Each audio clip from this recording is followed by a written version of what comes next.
Hello again, this is Sarah Horne from the Career Office at UWF. Today we're going to be talking about discussing weaknesses and shortcomings in interviews. So sometimes it's helpful when I'm talking to students about how to talk about these things to explain to them why employers are even interested in learning about your weakness, because I think a lot of people assume that employers are solely interested in learning about your weaknesses so that they can in part, it's to make sure that you can perform the requirements of the job, but it's not always for that reason. They're not always just trying to like sniff out your weaknesses or just kind of figure out what you're bad at. But usually they want to see how you handle or respond to something that you perceive as a weakness, and figure out some of your personal qualities because of that.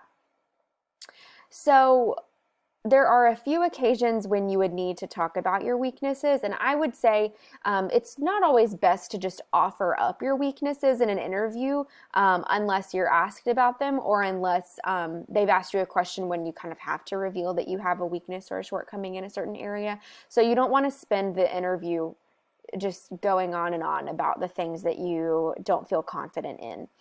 Instead, you should usually focus on when you're asked directly about your weakness, and a couple of questions that bring that out are what's your greatest weakness, or can you tell me about a time that you failed at something? Those are a couple of times that you'll have to talk about weaknesses or shortcomings. And then sometimes they might ask you directly about your skill level in a certain area, and if you don't have a super high skill level in that area, of course you would want to be honest. But in general, you'll want to be honest during the entire interview.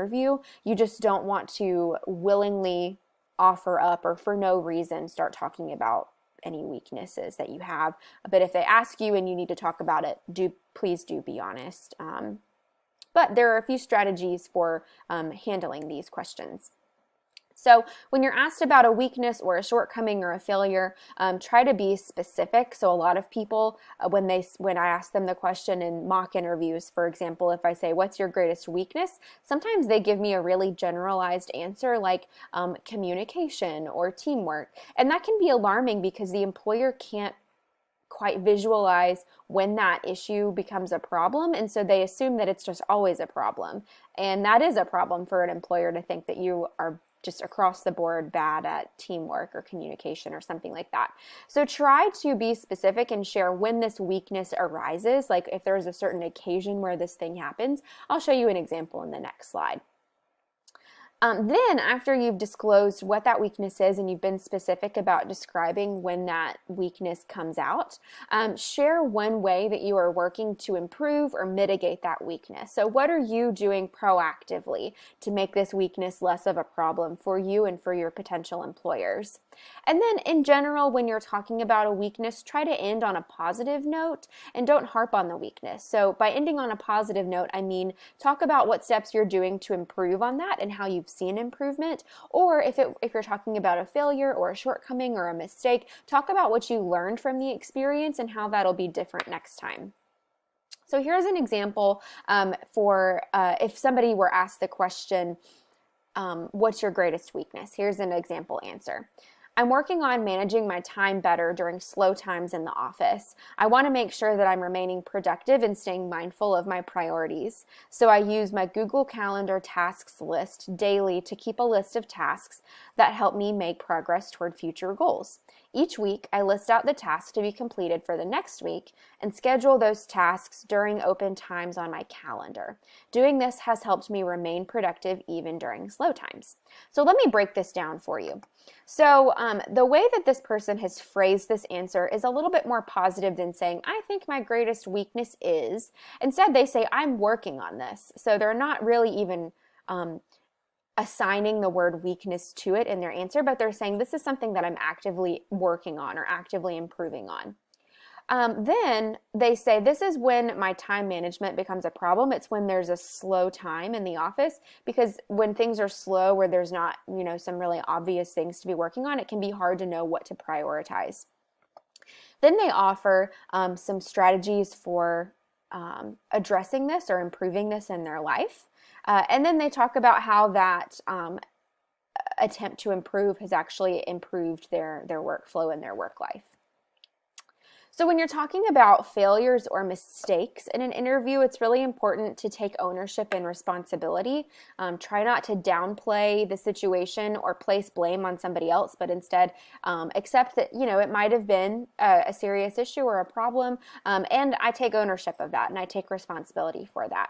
Then talk about what you learned, even though, you might have failed or made a mistake. Talk about what you learned from that, and then how what you learned will influence your behavior or actions the next time you encounter a similar issue.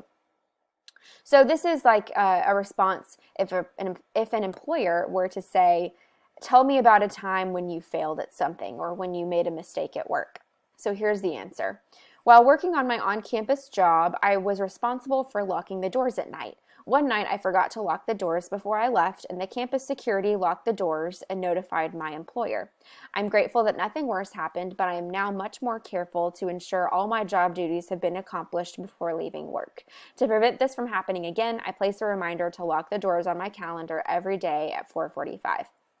So this person took full responsibility for forgetting to lock the doors at their office, and talked about kind of what the result of that was. But then they talked about what they're doing to change this for the future. So something that they're doing to improve this next time is that they place a reminder on their calendar every day when they're supposed to lock the doors. So this reassures the employer that this issue is not going to persist. So if somebody were to say, what is your skill level with linear algebra? And you happen to not have a very large skill set with linear algebra, here's an example of how you might respond. So you can be honest by saying, I do not have very much experience with linear algebra. However, I am motivated to perform this job with excellence and would make it a priority to learn all the necessary concepts to exceed expectations in this position. So in this example, the person is being honest that they don't have a lot of experience, but they're also saying that they're really motivated to do the job well and would be willing to learn.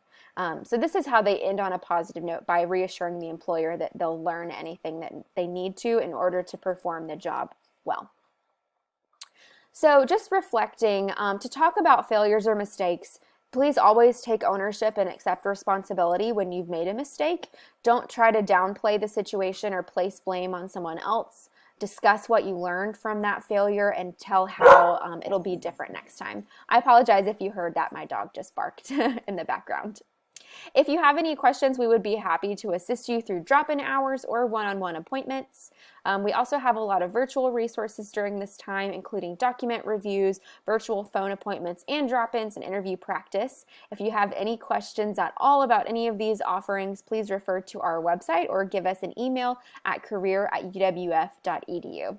Thank you so much for your time.